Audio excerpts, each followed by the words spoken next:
This is Story Recapped. Today I'm gonna explain a drama, fantasy, and horror film called Life Changer. Spoilers ahead, watch out and take care. A young woman wakes up next to a rotting corpse. Unfazed, she gets out of bed and checks herself in the mirror, noting the wound on her side and recalling how it was inflicted with a knife on the floor. Later, the woman saws the corpse, then takes a shower, assuring herself that what she does is for her survival. She then sets 2 garbage bags on fire in the middle of nowhere and hides the charred bones under a barn, a task that has become repetitive to her. Still, she believes true love exists, and she's felt it before, though it was never truly hers. After the deed, she eats at a diner while reading her name, Emily Roberts, on her wallet. She recalls how someone once saw the real her. She heads to her house and notes how she can never forget that kind of love. At the house, she smokes and enjoys jazz music. Soon, her boyfriend James walks in, scolding her for disappearing. She simply ignores him while recalling how most people can't see through her camouflage. James starts calling the police, noting that Emily disappeared for 3 days, and she's surprised that it's been that long. She asks him to stop talking to the police, and when he doesn't listen, she stabs him with a corkscrew. She's not proud of having done so, but she feels she has no choice as she cleans up the scene. Later, Emily notices her rotting body. She laments how the rot starts so quickly when her body lasted years when she was younger. Once the rot starts, she has around 6 hours to change. She worries how the body should have lasted longer. With no time to plan things out, she decides to order food. When she answers the door, however, Detective Ransone is at her door. Ransone gets confused that she's back, so he asks to talk to James, but Emily tells him he's not home. Still, she invites him in and offers him coffee. Ransone interrogates Emily over her disappearance, but she ignores his questions and gives him his coffee. She feigns embarrassment over her situation, letting Ransone put his guard down. With a menacing look, Emily grabs Ransone's arms. He gasps in pain, and his face starts deforming. Later, Ransone's corpse is left on the couch, while the shapeshifter, who has transformed into Ransone, gets used to his body and identity. He checks Ransone's firearm and smiles. Then, he smashes the original Ransone's jaw to remove his teeth and pours gasoline all over the house. When he steps out, the delivery man finally arrives, so he takes the food and walks away without paying. Suddenly, the delivery man shouts that the house is on fire, but the shapeshifter simply drives away. The shapeshifter drives through the city, ignoring the police radio on the dashboard. Knowing that he can't use Ransone's identity, he needs the body to rot again, so he figures out a way to find recreational substances. After taking one from a dealer, the shapeshifter uses the substance while thinking of the woman he loved. Later that evening, the shapeshifter heads to a bar and greets the dog Max, who always hangs around outside. Inside, he orders drinks for a woman named Julia and flirts with her. He introduces himself as Detective Ransone. While they talk, he tells himself that she's the only one that matters. They spend the night laughing and sharing stories, ending it by making out in the alley. However, the shapeshifter starts feeling pain on his side and tells Julia to run. She hesitantly leaves as he cries in pain. His abilities usually save him from injuries sustained by his previous body until now. He struggles back to his car and sees his body rotting. Realizing he doesn't have time, he goes to the next car, where a couple is talking. He shows them their badge and aims a gun at the man. The shapeshifter releases the woman, then orders the man to move to the passenger seat so we can get in. The man, whose name is Sam, tries to defend himself for being with a younger woman, but the shapeshifter hits him. He declares that since he's not ready to die, Sam has to. Moments later, the shapeshifter, who's transformed into Sam, prepares to clean up the crime when he receives a call from Sam's wife. He soon heads to Sam's house, noting that he lives in a family home. He admits to wanting such a life. He heads in and finds the wife, Mary, who immediately walks away in anger. He goes upstairs and sees that Sam has young children. When he heads to the bedroom, he finds Sam's wedding ring on the side table and joins Mary in bed without speaking to her. The daughter wakes him up in the morning, and he yells out in anger, scaring her. He joins the family for breakfast, but he starts to feel the pain already, so he leaves. Accessing Sam's memories, he recalls that the young woman from last night, Rachel, is his assistant who refused to have an affair with him. He goes to the clinic where Sam is the dentist, and Rachel pretends that nothing's wrong. After tending to Sam's patient, he goes to the same diner he visited before as Emily and spots Julia outside. He hires a cab to follow her, but the driver refuses to since he seems suspicious. The shapeshifter gives up, lamenting that he'd been trying to find Julia's new address for nearly a year. That afternoon, he watches a movie where he loudly laughs, much to the other audience's annoyance. He then returns home and joins the family for dinner that evening. Seeing the children's interaction makes him feel guilty, so he heads to the bar to think. There, he reminisces about his true family while he plays with a marble between his fingers. Finally, Julia arrives and recognizes him from the previous night with Rachel. He laughs it off and claims he won't make the mistake of bringing another woman other than his wife again. The shapeshifter adds that he just needed a break from his family, all while thinking of how he left Sam's family suddenly earlier that evening. Julia sympathizes with the feeling, though she realizes it was wrong to run away from her family. She explains that if he loves his family, he should make sure to return to them. Julia shares that she had a husband and a son, and she also wanted to escape from them. Now, she just wants to go back to them. The shapeshifter asks what happened, so Julia explains that her son passed away at 3 years old. It was difficult for her and her husband, Richard. One night, Richard set up a romantic dinner for them, hoping to forget the tragedy even for just one night. They enjoyed the evening, but Richard left her afterward. Julia believes that it was just too much for Richard, and the dinner date was his way of saying goodbye. The shapeshifter shares that he's afraid of what he'd do if he stayed, uncertain if he's good for his family. When the shapeshifter declares that being good doesn't matter because bad things happen all the time, Julia adds that what matters is making sure that they're not the bad thing. In the restroom, the shapeshifter sees the rot starting, so he leaves the bar. He rents a motel room for the night but wakes up soon with a rot spreading. He calls Rachel and claims that Mary kicked him out. He asks to see her, which Rachel gets suspicious about. Still, he gets her sympathy, so she heads to the motel. Rachel hesitantly knocks on the door and warns that if he tries anything, she'll leave. She enters and finds the room dark while the shapeshifter is on the bed. Moments later, the shapeshifter, now in Rachel's form, gets ready, while Rachel's real body rots on the bed. She notes that Rachel has access to antibiotics, which would slow down the rotting. She gets a call from Rachel's boyfriend, Tommy, and excuses that she went to the pharmacy due to a migraine. Then, she turns the phone off and disposes of the real Rachel's body. After hiding the charred bones under the barn, a woman comes looking for the owner. The shapeshifter hides and exits from the back door. She then casually walks back to Rachel's car, but the woman, Colleen, spots her and asks who she is. Still, Rachel gets in her car and drives away. At the clinic, the shapeshifter grabs a few bottles of antibiotics and then heads to Rachel's apartment, glad that Tommy isn't home. She then heads to the same bar to sit next to Julia. Julia comments on her dress and befriends her. Julia shares that she's at the bar most nights because she's struggling with her book. When Julia introduces herself, the shapeshifter introduces herself as Drew. After Julia comments that the bar never changes, the shapeshifter highlights that she remembers how it was in the 70s, confusing Julia since Rachel looks young. She excuses that she's an old soul. Julia comments that the shapeshifter has sad eyes, so she shares that she's a counselor and gives her a business card with her office address. Suddenly, a man offers to buy the shapeshifter a drink, so Julia leaves and tells her to have fun. Uninterested, the shapeshifter tries to ignore him while looking back at Julia, who's talking to a man named Robert. The shapeshifter spots the news and realizes that Colleen had reported her to the police, and the charred bones under the barn were found. An artist's sketch of Rachel is shown on the news, so the shapeshifter excuses herself to the bathroom. She sniffs some powder and then invites the man to leave with her, plotting to use him as her next body. Unbeknownst to her, someone is following them. They start making out and using the recreational substance at Rachel's place. The man gets aggressive and pins her on the couch, so the shapeshifter throws him off. Angered, she grabs a knife, but he fights back, causing her to lose the weapon.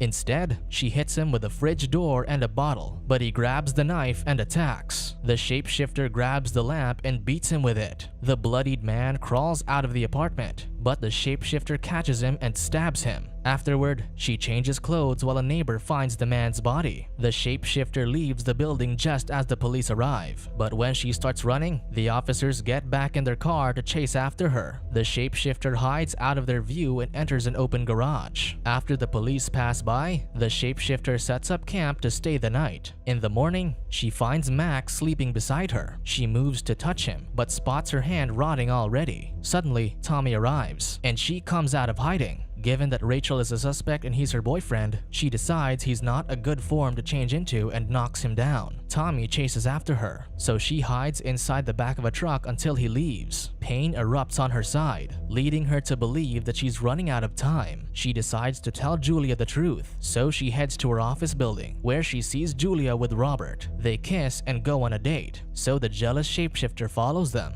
Pus starts seeping out of her rotting arm just as Julia and her date leave the restaurant. Soon, they part ways, and the shapeshifter decides to follow Robert. The man goes into his apartment, so she pretends to be a delivery person to make him open the door. The shapeshifter, now in Robert's form, calls Julia. He tells her that he likes her, so he invites her on another date, and Julia accepts. That evening, the shapeshifter visits Julia in her apartment and notices an overturned photo frame. Julia puts on some music, and the shapeshifter happily watches her. They enjoy some drinks and talk about their familiar connection with each other. The shapeshifter leans to kiss her, and they start making out. The moment is interrupted when Julia notices his bandaged torso. He explains that he just injured himself, but assures her that he's okay. They continue their intimacy in bed, and the shapeshifter relishes being with her that evening. When Julia wakes up, the shapeshifter is already cooking breakfast. They then spend the next day enjoying each other's company. But eventually, the shapeshifter goes home and deals with the real Robert's body. With the bar no longer an option, he takes the remains to the dam. Over the next few days, he spends more time with Julia like he always wanted. However, he knew it wasn't permanent. One day, Julia sees the news about the bodies from the farm. Rachel's body was also found, so she's no longer a suspect. The shapeshifter advises Julia not to watch it, but Julia stresses that she's met the victims at the bar before. He offers her comfort and promises to protect her. One evening, while he and Julia are preparing for a date, he notices the rot on his flesh. He hides in the bathroom and vomits, making Julia worry. He pulls himself together and asks Julia if she trusts him. Concerned, she sits on the couch, waiting for him to explain. The shapeshifter tells her that he was responsible for his mother's death when he was 12 years old. He contends that it was an accident, and it happened in 1954, confusing Julia. He continues that when he took his mother, he saw how she loved him. It was such pure love that he had never felt anywhere else until a few years ago. He tries to explain that he takes people to become someone else. If he doesn't, he'll die. When Julia asks what he takes, the shapeshifter explains that he takes everything that makes the person who they are, and all of their memories are still in his head. Still in disbelief, Julia decides to go home. He begs her to hear the rest of his story, but Julia asserts that she can't handle it. The shapeshifter then confesses that he's known and loved her longer than she knows. He then tells her that his real name is Drew, and he'd met her a dozen times before he was Robert. He adds that he first fell in love with her when he felt Richard's love for her. This angers Julia, but he continues that it was the second time he felt pure love. When he felt it, he wanted to make her happy, revealing that he was the Richard who set up the romantic night for her after their son passed away. When she asks where Richard is, Drew confesses that he's amongst the bodies on the farm. Mournful and confused, Julia starts to panic while Drew explains that he doesn't know what he really is, but he assures her that what he did was for his survival. Julia urges him to let her leave, but he continues cornering her. Suddenly, Julia pulls out a taser and threatens him with it. Still, he continues saying that he loves her. Julia then tases him and punches him to the ground. She then pins him down, but he grabs her arms, and the change begins. Julia screams as her body contorts and the rot takes her over. Drew, now in Julia's form, mourns for the only woman he loved. He then goes to the bar and thanks the bartender for taking care of Julia over the years. As he finishes his drink, Drew realizes that he's the only one who can stop what's happening to him. When he returns to Julia's apartment, he allows the rot to take over his body, accepting his death. In the morning, however, he becomes encapsulated inside a fleshy cocoon. He starts breaking out of the cocoon and emerges in his real, aged form. He's confused that he's not dead, still uncertain what he is. He goes to the city, still carrying all the memories and guilt. He decides that no matter how he justifies his existence and tries to do better, the guilt will live on. Drew goes to a park with Max and accepts that he'll never learn what he truly is.